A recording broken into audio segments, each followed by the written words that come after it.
Welcome to the JAMODI podcast. We are all surrounded by amazing coaches and leaders. So let's get an inside look at not just what they do, but how they do what they do. After all, becoming the best versions of ourselves is JAMODI, just a matter of doing it. Are you ready to level up your team skill development? Well, Ballology is here to support you in driving accountability and skill development. The Ballology app is more than just tracking. It's a resource for enhancing skills, knowledge, and mindset across your program. Join coaches all across the country using Ballology to simplify training and empower your athletes. Let's build consistency, accountability, and skill development together. Man, well, thanks for that. But I love what you said right there about the way to kind of the way to install something. I think so many times you think, okay, here's the whole, which I agree with that. I think showing the whole is good, the way that all five pieces can fit together. But then I think the temptation is to, all right, let me get 5 defenders out here. All right, let's run it. One, half-court offense specifically is hard, and especially when all 5 are back and all 5 are set. Yeah. And so how do we have our guys gain confidence, learn the movements? I think, like you said, you got to break it up into those smaller games and make those 2-0, 3-0s then competitive. That's exactly what I've been telling my guys. Once we got to the 5-on-5 by the end of the week, and I just did straight half court, I said, guys, we're practicing the hardest thing in basketball, and that's half court offense. So we're going to make mistakes. You know, we don't know each other yet. You guys don't know each other. You're still learning tendencies for each other, but we just got to apply what we've been working on. We split down and break it down in 2-0, 3-0, 4-0, 4-4 type of drills. So you're exactly right. That half court offense, it's hard. It's hard. And I really appreciate the approach you took with them to say, guys, it's okay that we're making mistakes, acknowledging that what they're doing is difficult and that it's going to take time. I think when we do that, we take a little bit of that pressure off of them to be performing perfectly or executing as close to perfection as possible when you're first installing something. Especially when I was younger, we would put in something and the next rep or even then 5 to 10 minutes, if it wasn't excellent or the way I thought, I'd get so mad. And I think you just realize over time that that's just really not how learning or development happens. And by you saying that, I actually think it'll help your players get there even quicker. Yeah. And the perfection don't have to be in what we're doing. It's in the approach. Like, are we trying to make the perfect effort mentally, not just always physically? Are you really trying to make the right effort every time? That's the perfection I want. So if we making mistakes, I get it. But if we making mistakes with no effort, that's a whole different thing. So it's times like we are, like I said, we making an effort, but we're not perfect and we make a mistake and guys start saying stuff to each other. And I say, guys, do you see me? Am I mad about it? Hey, it was okay. You know, the guy went backdoor. He tried to make a backdoor pass. It just didn't, the timing is not there yet, but he was making the right play, right? He wasn't over dribbling and turning it over. He was trying to give a teammate the basketball. Did I panic? So why are you guys panicking? That's right. Hey, it's okay. In 2 weeks, it won't be okay, but right now it's okay. That's right. And I've always tried to tell guys that you can't be more mad than I am. Yeah. If I'm not that mad, don't be that mad. And I think that's where some coaches and when I've been able to talk to people over the years, when I say things like, you know, we don't really run a lot, there's not punishments very often or things like that for making mistakes. It all has to be under the umbrella of effort. Like effort has to be happening. Then I'm okay with those mistakes. But I think sometimes people hear that and they think, golly, like when they're just jacking around and making mistakes, he's fine with that. Heck no. Like you said, the approach has to be the right way, or else then you got to go back to your culture a little bit and figure out why is the effort not where it needs to be. But I love what you said about, I'm not sweating it. So you guys should be. How have they responded to that kind of mentality from you? Yeah, by the end of the week, they started saying to each other it was okay. And you start seeing more high fives, like a guy make a mistake and then they'll go to their teammate and they'll just smack their hand like it's okay, good pass or a good try or something like that. So by the end of the week, I think they started to feel that way and see that my vision of how we want to be as a culture, as how I want them to be as teammates, you know. So I think they followed that, you know, by the end of the week, it was pretty good. It was less stress for them for sure. Like they were more, okay, I was trying to make the right play. They're not looking over their shoulders, seeing how coach reacted. They already knew if they made the right effort, then it was okay. Man, and I think that there is a time, a progression to when we turn up the heat a little bit, like when Yeah. we hold their feet to the fire a little bit more. I had one coach on here say that you want your players, especially on the offensive end, to feel comfortable and familiar with what they're doing.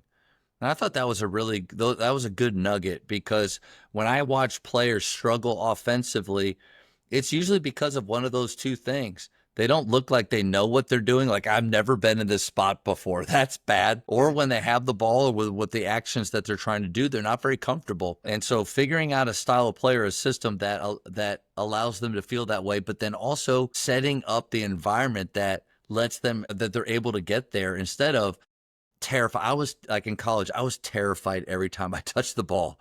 But just because not just because the competition was better than me, but also because of how my coach would react if something bad happened. And I think that's something what I actually went through this week of I reacted one time about something. And I stood in front of the team. I said, part of being a leader is you got to be embarrassed sometimes.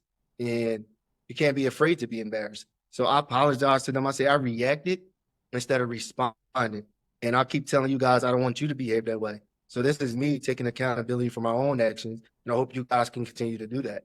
Reacting is is the easiest thing to do. You know, a basketball, especially if you're really passionate about the game and got a lot of emotion into it, it's going to happen. We are human beings, but we just got to be accountable for our actions, understanding that it is consequences when we do react, you know? So, That's good. I've never thought about that, the difference between reacting and responding. I think I've almost always looked at them at the same way. If you could kind of define the two, I think you kind of did it a second ago, but maybe yeah. go a little deeper into that. What do each of those look like? I think reacting is more emotional. It's like right away. So, for instance, the back cut, someone turn it over. Hey, come on, make a clean pass. Get the time. That's reacting. Responding is, listen, guys, it's a good look, but if it's not there, it's not there. We just gotta, and then you show them, you just gotta reverse it and go to the next play. We don't need to thread the needle. I think that's more responding rather than reacting. I think the teaching part is responding. Yeah. The emotional part of it is the reaction, you know? Yeah, I think you're right on the money. Reaction is emotion.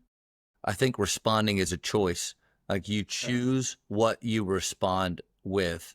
Yeah. And still you can make the wrong choice, but at Yeah. least it is something that you're taking that second, that breath. But then the more that your players become confident, comfortable, familiar with your concepts, then I think the more they'll be able to respond instead of react. But that also has to come from you, right? Like the way that you handle it. Really blown away by, in the first week, you having the sense of I just screwed up. I'm going to own it in front of my players. Coach, I just think you're on the way to getting buy-in, and a lot of coaches talk about getting their hearts. I don't know at the college level if that's talked about very much. At the high school level, where as coaches we're supposed to capture their hearts, and I think that's a good thing. But I think you will. Being that vulnerable like that with them and showing them how to do it, I just think you're going to capture them quickly. Yeah, my main thing is like my approach with this team right now is me just trying to show them what we want our culture to be. So if I can do it, if I'm doing it, then you should be doing it. The same thing. But if I'm always reacting and yelling, then they're probably gonna do the same thing. If there's a certain player, you know, you see coaches, there's always that one player that they always on. They always on. If you're always on them, yelling at them, the players are gonna do the same thing when he make a mistake. They're always gonna yell at him and get on him. So I try to take the approach of if I'm responding, these guys are gonna learn how to respond. Yeah. And it's going to take some time. You know, they all got their habits that they come here with, and it's not going to happen overnight in 1 week. But again, as long as they're making that effort, the mental effort of trying to do that, you know, or owning up. When they do, I'll give a look or something, and they say, my fault, I shouldn't have did that, then we okay. We can move forward. Yeah. Yeah, that process, it takes what it takes. Yeah. I think some of us are, I know I'm guilty of this. Like, I want it to look right now. I Yeah. want it to look clean now. I want them to respond well now.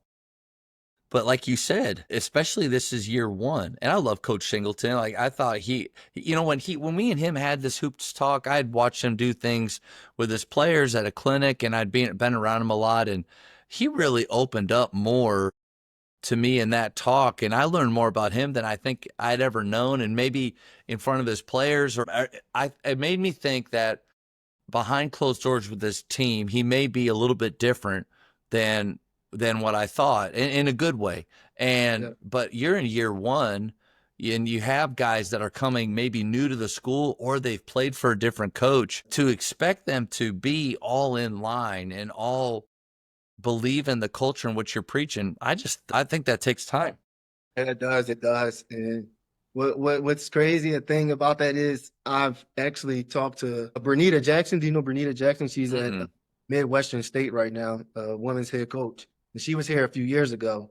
And I was texting with her a few days ago, and I just said, I'm really struggling with patience, or if I'm not holding guys accountable, like the difference between those. And I said, it's just not the same. Am I being patient? Okay, it's okay. He can get away with it. Or is that me just not holding him accountable? Yeah. And he said to me, you want them to have the habits now for what you want them to be doing in October. So it's best to get on them now and then let up, rather than let them continue to build those habits. And probably the next day, I kicked my best player out of practice. That's the route you went with that. Yeah, I was like, I just got to hold him accountable. Yeah. But the following day, he was the most dominant player in the gym. So, Man, what a great question to ask that coach. Man, there's probably a lot we can dive in with that too, about when you are struggling with something, ask other people that are doing similar jobs as you for help or advice, people that are in the kind of the same fight as you. I think that shows a lot of wisdom. But then, yeah, patience versus holding them accountable.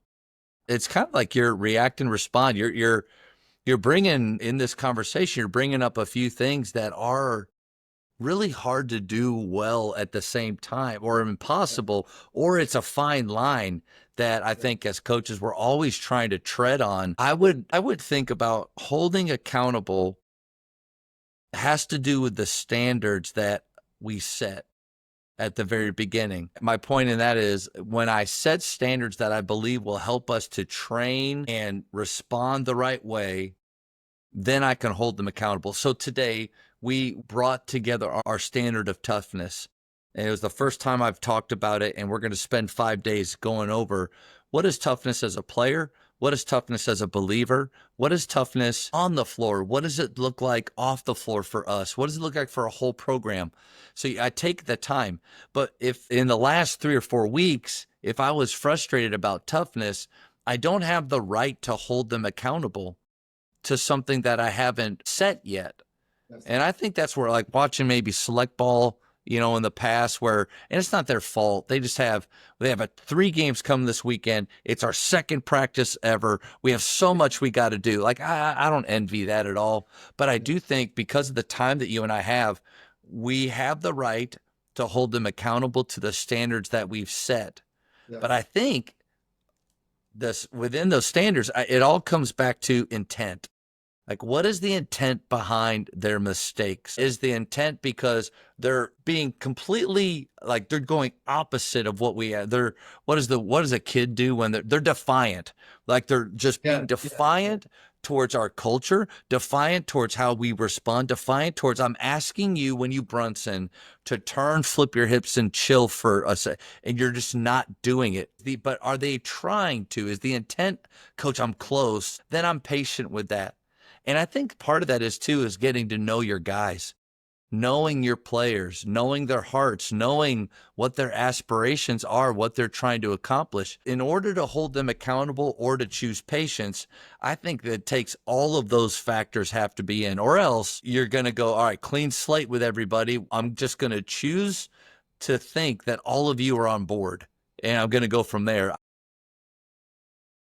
All that stuff, it just takes time. The hardest part is, there's times when you feel like we have all the time in the world, but then there's times you're like, we don't have much time, guys. We got so much more we got to put in. The patience turns into urgency, and you expect them to try to get that done right now, and it takes guys weeks, games, and sometimes months, and the whole first semester. You just gotta see progress in it, though. I think that's when the individual meetings happen, and sometimes the team meetings happen. But for certain guys, the individual meetings happen because you got to tell them, like, our urgency, your concentration, your focus on what we're trying to do to benefit you, it has to go up much more, because at the end of the day, it can't take time for all 15, 16 players. Yeah, we can't be waiting the whole semester for everybody to get it. We don't need 5, but we need more than that, to get it much quicker, much quicker. And those are the guys you trust, and those are the guys you play right away. That's right. That's part of it. And I think they need to know that the guys that buy in fast, the guys that execute what we're trying to ask quickly are the ones that are going to build trust faster. That doesn't mean that it's impossible for everybody else to build that trust, but you're going to have 3, 4, 5 players that things just take longer. And depending on maybe how they were coached before, the systems that they played in, if it's all brand new and maybe there's a deficiency with how they learn, a deficiency with how quickly they can translate it onto the floor, it may take time for them. But I think, again, it goes back to kind of what you said at the very beginning, letting them know that that's okay. We're gonna probably play the guys that get this fast. Yeah. But the rest of you are going to have opportunities in practice to continue to learn and to continue to compete for those spots. Just because some guys get it early on doesn't mean that, oh, this is our starting 5 for the entire year, or these are the guys that are going to. I think those are conversations that are great to have, because if you don't have those, then you're leaving it up to hope. You're hoping that they just, the guys see it. They get it. I don't know. I've realized that a lot of times if I'm just hoping, they're way off on what I think they should be or how they should understand it. Thank you for checking out today's episode. Please take a moment to subscribe to this podcast, share it with your fellow coaches, and find us on social media for what's coming up next on the JAMODI podcast. It's just a matter of doing it.